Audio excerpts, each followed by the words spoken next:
જુઓ ફ્રેન્ડ્સ, તમે ઘણા ટાઈમથી જે છે ઇન્સ્ટિટ્યૂટ ટ્રાન્સફરના રિગાર્ડિંગ તમે વાત કરી રહ્યા હતા. તો મિત્રો આજે વિડીયોમાં એ જ બધું ડિસ્કસ કરીશું.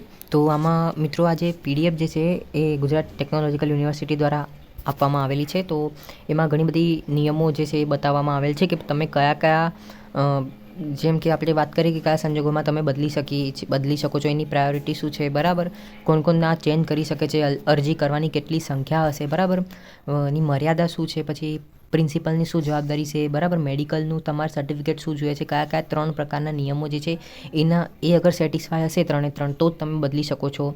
ઓકે, તો એના રિગાર્ડિંગ આપણે બધી ટોટલી વિડીયોમાં આપણે ડિસ્કસ કરીશું. તો ગુજરાત રાજ્યમાં આવેલા એક એન્જિનિયરિંગ કોલેજ પોલિટેકનિકમાંથી બીજી એન્જિનિયરિંગ પોલિટેકનિકમાં વિદ્યાર્થીને અપીલ કરવા બદલ નિયમો. ઓકે, તો જો તમે જોઈ શકો છો ગુજરાત સરકાર દ્વારા આપવામાં આવેલું છે શિક્ષણ વિભાગ દ્વારા. તો ઠરાવ કંઈક આ પ્રકારે છે કે ગુજરાત રાજ્યમાં ઇજનેરી કોલેજ પોલિટેકનિકમાં અભ્યાસ કરતા વિદ્યાર્થીઓનો એક ઇજનેરી કોલેજમાંથી બીજી પોલિટેકનિકમાં અથવા તો બીજી એન્જિનિયરિંગ પોલિટેકનિકમાંથી બદલીકરણ આપવાના નિયમો જે છે એ સંદર્ભિત ઠરાવ અન્વયે બહાર પાડવામાં આવેલ છે, જે પુનઃ વિચારણા કરીને નવેસરથી આદેશો જે છે બહાર પાડવાની બાબત સરકારશ્રીને વિચારણા હેઠળ કરી હતી. તો આ જે છે નવી શરત પ્રમાણે કંઈક છે આ પ્રકારે. તો પુખ્ત વિચારણા અંતે જૂના નિયમો જે છે એ રદ કર્યા છે અને આ સાથે પરિશિષ્ટ વનમાં નિયમો જે છે એ મૂક્યા છે. તો ચલો, આ તો બધી વાત થઈ ગઈ. તો ચલો આપણે શું માંગે છે.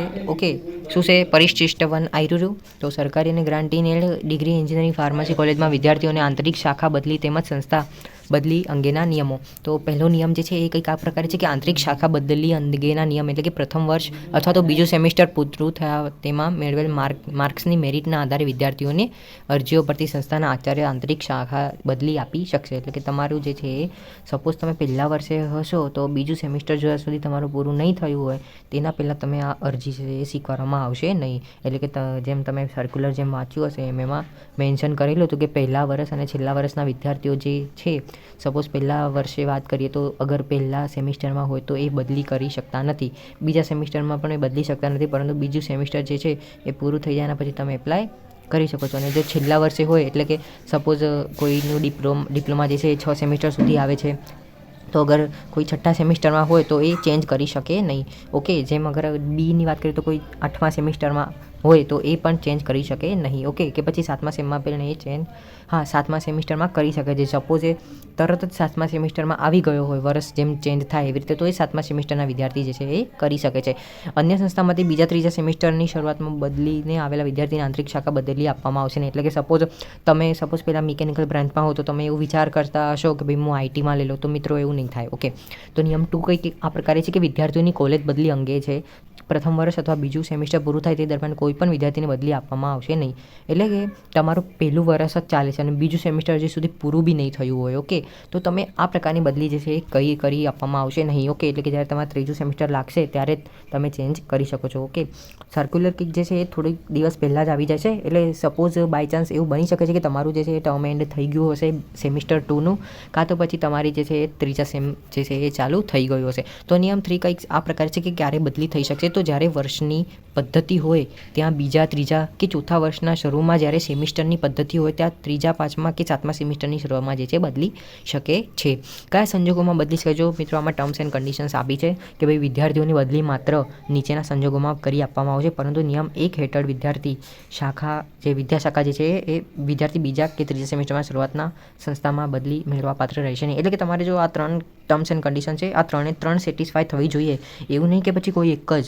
તો આમાં એવી ટર્મ્સ એન્ડ કન્ડિશન એવી છે કે પહેલાં વિદ્યાર્થીનું જે પ્રથમ વર્ષમાં પ્રવેશ બાદ માતા અથવા પિતાનું અવસાન થઈ ગયું હોય, એટલે કે જે આમાં ટર્મ્સ એન્ડ કન્ડિશન છે કે ભાઈ કોઈ પહેલા સેમિસ્ટરમાં હોય, કોઈ ત્રીજા સેમિસ્ટરમાં હોય, કોઈ 5મા સેમિસ્ટરમાં હોય અને કોઈ 7મા સેમિસ્ટરમાં, તો તમે ચેન્જ કરી શકો છો. પણ એમાં પહેલી શરત એવી છે કે તમારે કોઈ માતા અથવા પિતાનું જે છે અવસાન થઈ ગયું હોય તો એમને ડેથ સર્ટિફિકેટ એમને અપ્લાય એમાં તમને આપવું પડશે. બીજું શરત એ છે કે વિદ્યાર્થી જે સ્થળે અભ્યાસ કરતો હોય તે સ્થળ વિદ્યાર્થીની તબિયતને અનુકૂળ ન હોય અને તેથી સ્થળ ફેર માટે તબીબી બોર્ડે ભલામણ કરે. યાની કે અગર તમે બીમાર હો કે તો સિવિલમાં તમે જાઓ છો, ઓકે,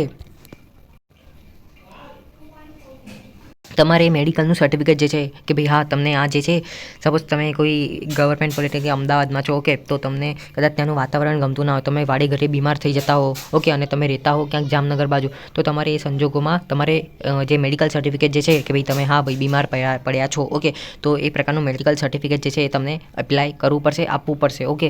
પછી ત્રીજી કન્ડિશન એ છે કે જો બે સરકારી કોલેજોમાં એક જ સેમિસ્ટરના વિદ્યાર્થીઓ અરસપરસ બદલી કરવા સંમત હોય તો જ કોલેજના પ્રિન્સિપલને સંમતિ મેળવી સેમિસ્ટરના બાદ વિના પણ બદલી કરી શકે. યાની કે ત્રીજું તમારે શું છે ટર્મ્સ એન્ડ કન્ડિશન્સ કે ભાઈ તમારે સપોઝ તમે કોઈ ગવર્મેન્ટ પોલિટેકનિક અમદાવાદમાં છે અને કોઈ બીજું સપોઝ ગવર્મેન્ટ પોલિટેકનિક વડનગરમાં છે, ઓકે, તો સપોઝ કોઈ વડનગરનો વિદ્યાર્થી જે છે એ અમદાવાદમાં આવવા માંગતો હોય અથવા તો અમદાવાદનો વિદ્યાર્થી વડનગર જે ગવર્મેન્ટ પોલિટેકનિક છે તો ત્યાં આગળ અગર જવા માંગતો હોય તો આવા કન્ડિશન્સમાં તમે જે છે એ બદલી કરી શકો છો. તો આ પ્રકારની 3 શરત છે. પહેલાં તો કોઈ મમ્મી પપ્પાનું અવસાન થઈ ગયેલું હોય, બીજું કે જેમ તમારું એટમોસ્ફિયર ત્યાં અનુકૂળ ના હોય, ત્રીજું કોઈ વિદ્યાર્થી આવવો જોઈએ અને કોઈ વિદ્યાર્થી જવો જોઈએ. આવા 3 કન્ડિશન જે છે એ જો એ 3 સેટિસ્ફાઈડ થાય છે તો જ તમે આ ઇન્સ્ટિટ્યૂટ ટ્રાન્સફર જે છે એ તમે કરી શકો છો.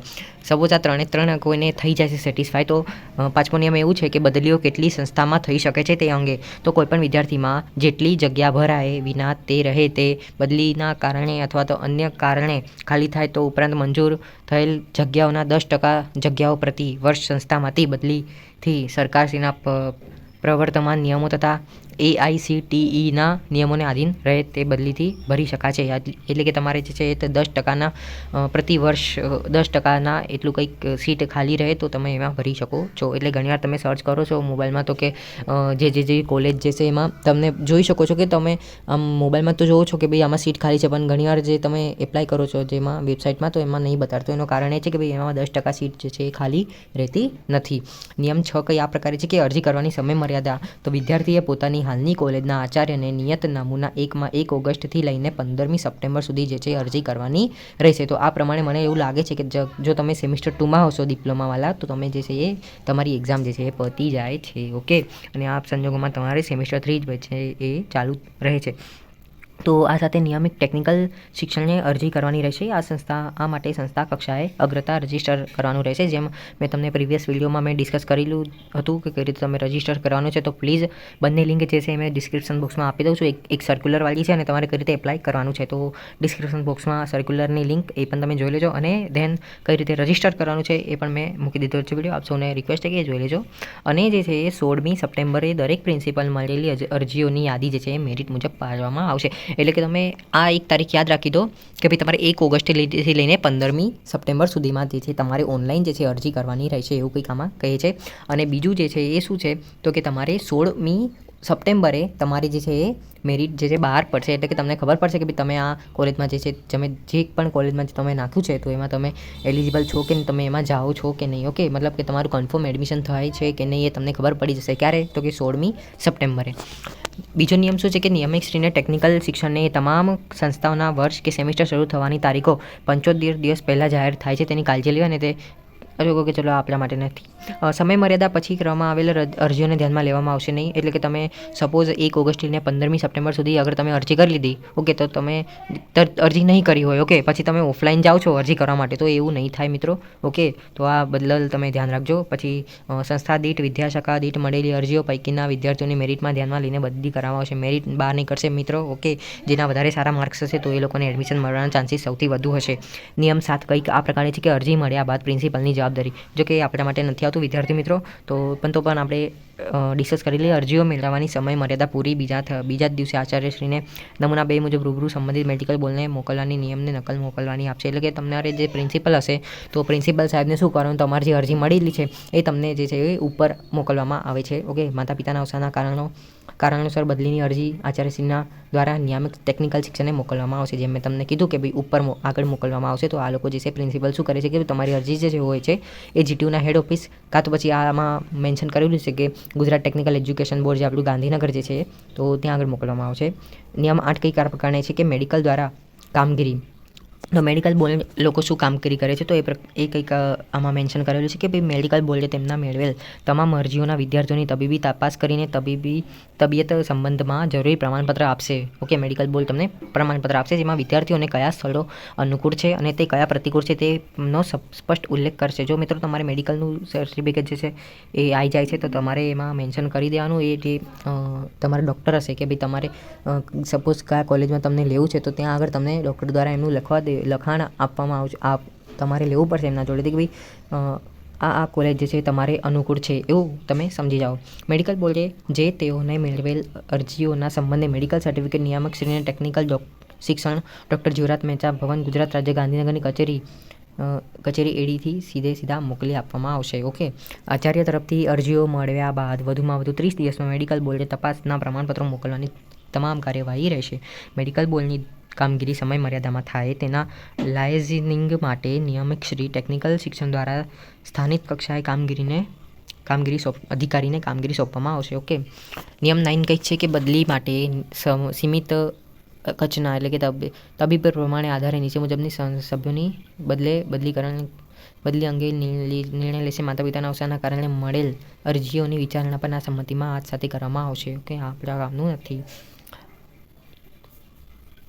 ધેન આપણે થોડું આગળ જઈએ તો બદલી કયા સ્થળે થઈ શકે છે કે તો એક જ સ્થળે બદલી માટે વધુ કેસ હોવાના સંજોગોમાં મેરિટ ક્રમ મુજબ બદલી કરવામાં આવશે, જે આપણે ડિસ્કસ કરી ગયા. તો બદલીના હુકમોનો અમલ વિદ્યાર્થી જે વર્ષ કે સેમેસ્ટરમાં બદલી મળનાર હોય તે વ્યક્તિએ માતૃ સંસ્થામાંથી યથપ્રસંગ અગાઉનું પહેલું, બીજું, ત્રીજું અથવા તો ચોથું, છઠ્ઠું સેમેસ્ટર પાસ કરેલ હોવું જોઈએ. એટલે કે તમારે બેકલોગ જે છે એ ન આવી જોઈએ. પાસ કરવાની શરત બદલે આપી શકશે, પરંતુ વિદ્યાર્થી ખરેખર પાસ ન થાય તો બદલીનો હુકમ જે છે એ રદ થઈ શકે છે. એટલે કે તમે બ્લોક થઈ ગયેલા હોવ છો, બરાબર, તો એવા સંજોગોમાં અગર તમે આપી દો છો ઓકે ટ્રાન્સફર માટેનું, તો એનું કાંઈ રદ થઈ જાય એની કાંઈ ગેરંટી નથી. પછી બદલી માંગનાર વિદ્યાર્થીને માતૃ સંસ્થાના આચાર્યએ વિદ્યાર્થીના પરિણામની જાણ ફેક્સથી તેમજ લેખિતની નિયામત મુજબ સૂચિત બદલીની સંસ્થાના આચાર્યને કરવાની રહેશે.